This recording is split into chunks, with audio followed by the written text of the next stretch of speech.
Hey there, welcome to another wind spinner tutorial. Today we're going to be making a watermelon themed wind spinner. This is great for beginners because it uses basic crochet stitches. So what you're going to need are your 4 shades of yarn that represent your watermelon. So of course we have black for the seeds, pink for the flesh part, white for the top of the rind, and then green to represent the skin. I am using a weight 2 yarn. This is Yarn Art Jeans. It's a 50% cotton and acrylic, and I'm using a 3mm hook. If you're using a weight 4 yarn, drop your size down to a 4mm hook and you should be good.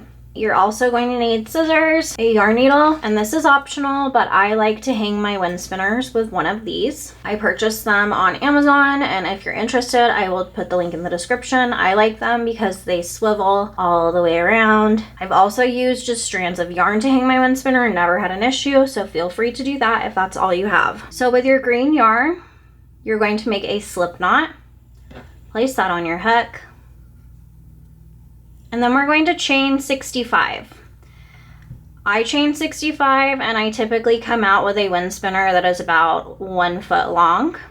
If you want it to be longer, you can add chains. If you want it to be shorter, you can make less chains. It's up to you, but I'm going to chain 65 and then I'll meet you back here. Okay, so I have my 65 chains. And now what we're going to do is make 2 half double crochets into each chain. So you're going to skip the first one and make 2 half double crochets in the next, as well as every remaining chain. So do that all the way across, and when you're done, you can fasten off this green yarn. I just made my last half double crochet, so I'm going to chain 1, pull up a loop, and just cut my yarn. So with my white yarn, I'm again going to make a slip knot. Place it on my hook, and I'm gonna find that very first half double crochet that I made. I'm gonna insert my hook underneath the top 2 loops. I'm going to pull that white yarn through and then through the loop on my hook. I'm gonna chain 1. So in the first stitch where you attached your yarn, you will make 1 single crochet, and then you will make 2 single crochets in the next stitch, and then 1 single crochet and 2 in the next. And that is the pattern for this round. So 1 single crochet in 1 stitch, 2 in the next. You're going to repeat that all the way to the end, and when you're done with this row, you can fasten off the white yarn the same way we fastened off our green yarn. So I will meet you at the end of this row. All right, I just made my last single crochet. I'm chaining 1, pulling up a loop, and cutting that yarn. And if your wind spinner is spiraling weird directions, that's okay, just leave it for now because it's likely to happen again. So with your red or pink yarn, you're going to do the same thing we've been doing, where you're going to make a slip knot, place it on your hook. You're going to go back to the top of your wind spinner where you made your very first single crochet in white. You're going to insert your hook through both of the top loops. You're going to pull up a loop and pull through the loop on your hook. Then you're going to chain 2, and in that same stitch you will make 1 double crochet.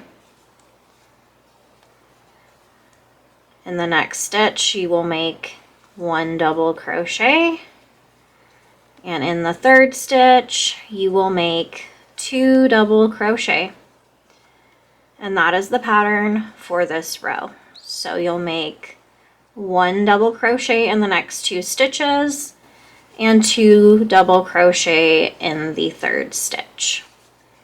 So just complete that all the way down this row. So I will meet you back when I'm done with all of my double crochets.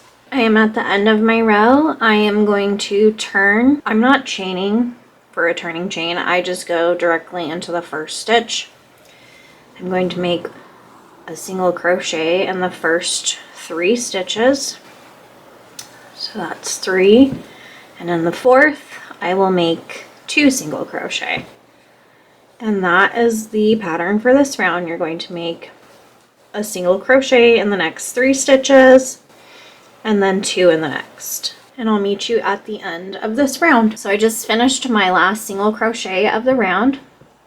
I'm going to chain 1, and now we're going to do the crab stitch, which is also known as reverse single crochet. You are not turning your work here, and this may be weird when you first do it, but you will get used to it. It makes a really cool edging look, and that's why I like doing the crab stitch. So in the last single crochet you made, you're going to insert your hook under both loops. Again, it may be a bit weird, but it will work. So just insert your hook, pull up a loop, yarn over, and pull through to make a single crochet. You're going to go into the next stitch, the next previous stitch. You're going to insert your hook, pull up a loop, yarn over, and pull through. I'm going to show you a bit closer up. So I'm going to go into the next stitch, which is right here. I'm going to insert my hook, pull up a loop, yarn over, and pull through.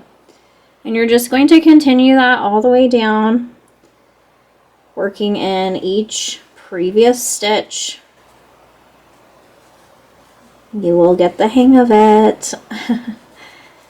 I love the crab stitch, especially for things like this. It's great for edging, blanket borders, wind spinners, and that's what it's going to look like. So just keep working in each stitch, and when you get to the end of the round, you can fasten off this color. Okay, I am at my last stitch, and I'm making my very last crab stitch. Now I'm going to chain 1, pull up a loop. I'm going to fasten off my yarn. Now you're going to take your black yarn, and we're actually going to weave it in and out to make it look like the watermelon has seeds. So I'm just going to spin this all in the same direction with the crab stitch pointing up.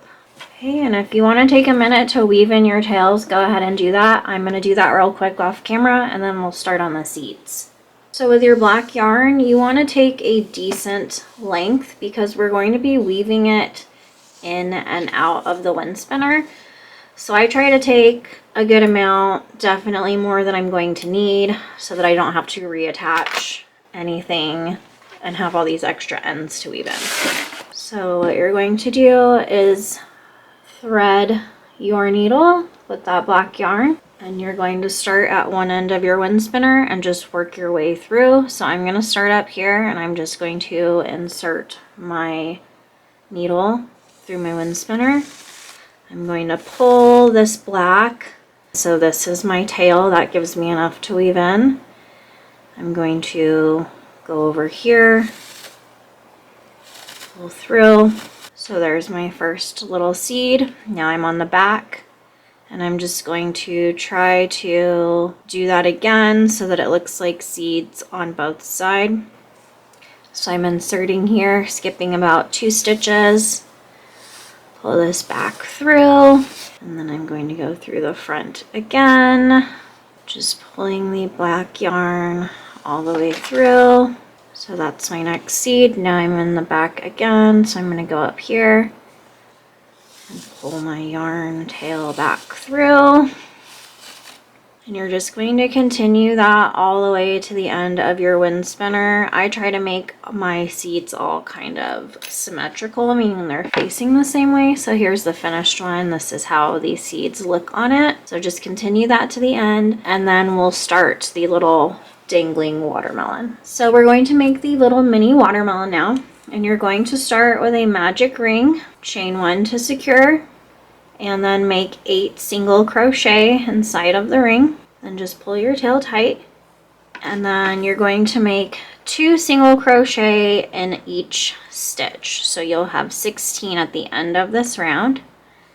Okay, for round 3, you're going to put 1 single crochet in the first stitch and 2 in the next, and you'll complete that all the way around. For the next round, you're going to put 1 single crochet in the first 2 stitches and 2 in the next, and you will repeat that all the way around. For the final round with pink, you're going to put 1 single crochet in the first 3 stitches and 2 single crochet in the 4th. And you will repeat that all the way around. And then to end the round, you will slip stitch and just pull up the loop and fasten off your yarn. You're going to grab your white. You will make a slip knot, place that on your hook, and then you're just going to pick any single crochet to go into. So just choose one, pull up the loop, and pull through to secure. You're going to single crochet in the same space, and then you'll make a single crochet in the next 3 stitches. So you should have 4 single crochet now, and then you will make 2 single crochet in the next stitch. And then you're going to make 1 single crochet in the next 4 and 2 single crochet in the 5th stitch. And you will repeat that all the way around. When you get to the end, you will just slip stitch into the first single crochet you made with white, cut your yarn, and pull through. So I'm going to weave in these ends.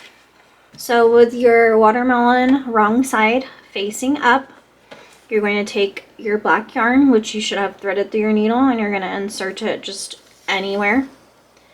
And you're going to do the same thing, just weave in and out of this just to form the little watermelon seeds. And when you've made all of the seeds that you want, you will just make sure that your tail is coming through the wrong side so that you can tie these together and fasten them off. And then when you fold it, you will notice the seeds. So that's pretty good for me. Just gonna cut this. I'm gonna tie these together and then they will be on the inside because we're gonna fold this in half and then do our green trim. So I've got those knotted. I'm just gonna cut the tails short, and then we're going to fold this in half. So you're going to grab your green yarn, make a slip knot, place that on your hook. Just pick any stitch to attach. So go through both loops, pull up a loop, and pull through the loop on your hook. Now you're gonna fold this in half, making sure that where you've attached is basically your corner edge of your watermelon. You're going to insert your hook where you have attached and go through the stitch directly behind that. Grab your yarn, pull it through, yarn over, and pull through. Now you're going to go into the next stitch. Again, we're crab stitching, so the previous stitch, and yes, it's a bit tricky. You've got to kind of angle your hook in there. You're going to go in one, out the back side, yarn over, pull through. I'll bring you in just a bit closer. So I'm going in this stitch, making sure that I come out the back, yarn over, and finish off that single crochet. And again, we're going to go in the next stitch, coming through the back, pulling up, yarn over. So just complete that all the way to the end, and I will meet you there. Don't fasten off yet. I just completed my last crab stitch, and I'm going to chain one and pull up a decent tail. I have about 10 inches. I'm gonna cut my yarn. I'm gonna pull this tight to secure it. Now we're going to attach our watermelon to the bottom of our wind spinner. I like my stitches facing up. I'm gonna go to the bottom of my wind spinner, and I'm going to thread this piece through my needle. You're going to find the bottom of your wind spinner, and you're just going to attach it to those last few bottom stitches, leaving a bit of yarn here just so that it's got a little bit to dangle from. So I just go around that last stitch and make a couple of knots. You can attach however you like. So once you have that attached, you can just weave this back in through your wind spinner, and I'm going to go hide it behind the crab stitches. So I'm going to turn this around and just weave it in to the back here so that you won't see it.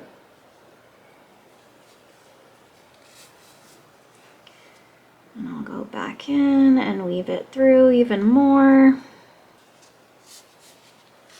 And I'd say that's pretty good. Just make sure you don't pull this too tight where you cinch up your spinner. You can cut your yarn, and then all we have left to do is attach our swivel. So at the top of your wind spinner, you're just going to pick some stitches for this to go through. I'm gonna stick it underneath the first crab stitch like that. And then you can close that, and that is attached just like that. And that is our wind spinner all complete. I hope you enjoyed this tutorial. I have been making plenty of wind spinners, so be sure to like and subscribe if you'd like to see more. If there's a wind spinner theme you'd like to see me create, leave your idea in the comments below and I may choose yours and make it next. Thank you for watching, and I'll see you in my next tutorial. Bye!